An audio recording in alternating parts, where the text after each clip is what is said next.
네, 최근 응급실 위기설 우려가 커지는 것과 관련해서 이른바 응급실 뺑뺑이로 인명피해가 발생할 경우에 누구에게 책임을 물어야 할지도 관심인데요.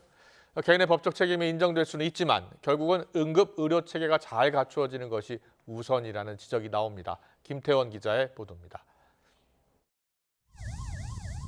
지난달 열경련을 겪던 2살 여자아이가 1시간 동안 응급실 11곳에서 수용을 거부당한 끝에 의식불명 상태에 빠졌습니다.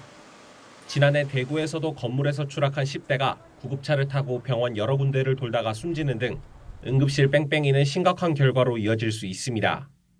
응급실을 전전하던 응급 환자가 진료를 거부당해 숨지거나 상태가 악화하면 의료진이나 병원 직원들에게 업무상 과실치사상이나 응급의료법 위반 혐의로 형사 책임을 물을 수 있습니다.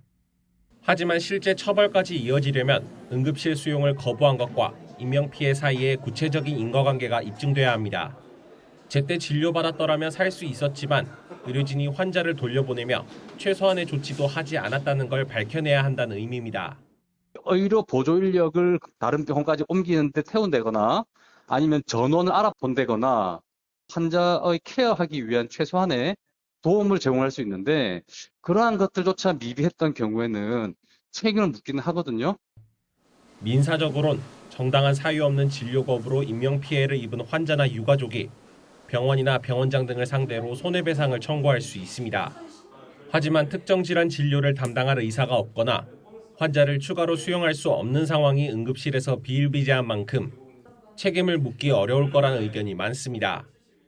단순히 그냥 응급실을 전전하다가 사망했다 이것만으로 법적 책임을 물어서는 안 되고 그 세부적인 사실관계를 파악한 후에 좀 논하는 게 맞을 것 같습니다. 이 밖에 보건복지부가 수용을 거부한 병원들을 상대로 과징금을 부과하거나 보조금 지급을 중단하는 등 징벌적 행정처분을 내릴 수도 있습니다. 하지만 결국은 시스템, 전문가들은 책임을 개인에게만 돌릴 게 아니라 응급의료 체계에도 물어야 한다면서 경증 환자의 119 이송이나 상급병원 이용을 줄일 수 있는 대책이 필요하다고 지적합니다. YTN 김태원입니다.